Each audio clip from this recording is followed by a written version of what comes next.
amid the ordinary.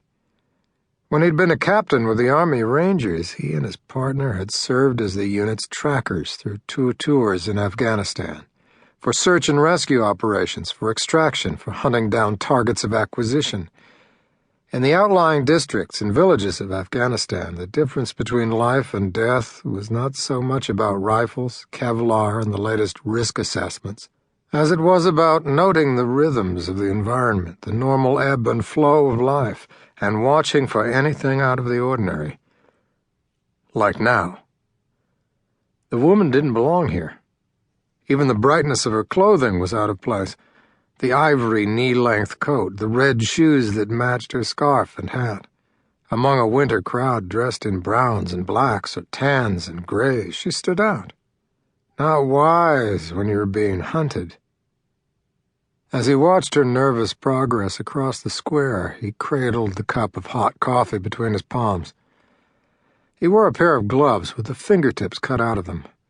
Other patrons of the pastry shop gathered inside the small space where it was warm and crowded at this hour. They were bellied up to the counter or perched at small window-side tables.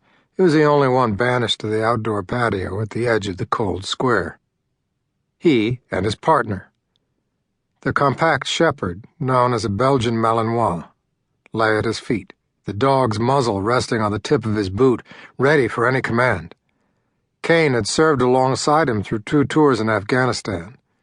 They'd worked together, eaten together, even bunked together.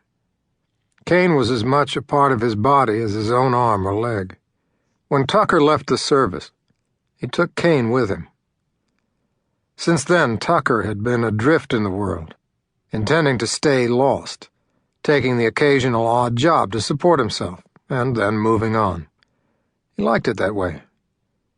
After all he had seen in Afghanistan, he needed new horizons, new vistas, but mostly he had a drive to keep moving.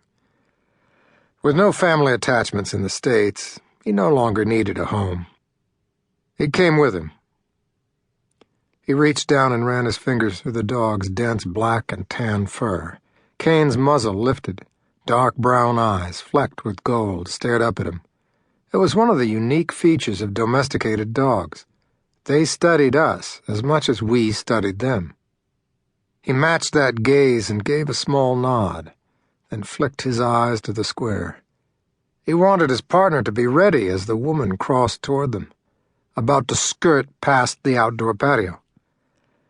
He scanned the flow of humanity into and out of the plaza as it wound around the towering statue in the center of the square.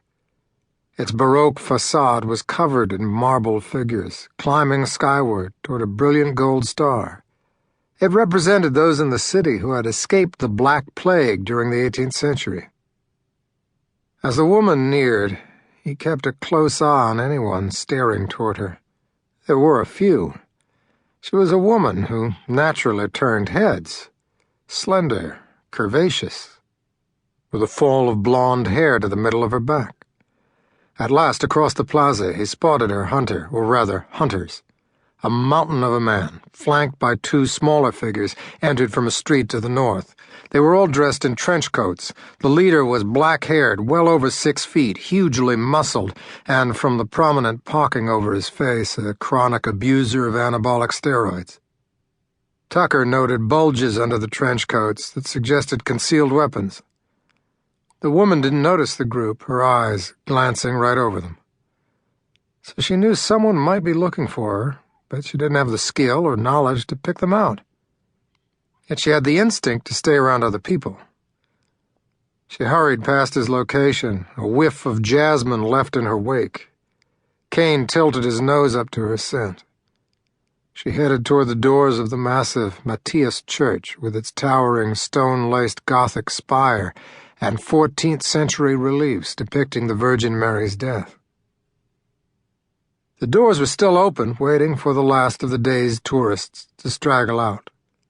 She headed inside, casting a final look around before ducking past the threshold. Tucker finished his coffee, left a tip, and stood. He grabbed Kane's leash and exited just as the trio of hunters swept past. As he followed them, bundled in his jacket and coat, he heard the tallest of the 3 give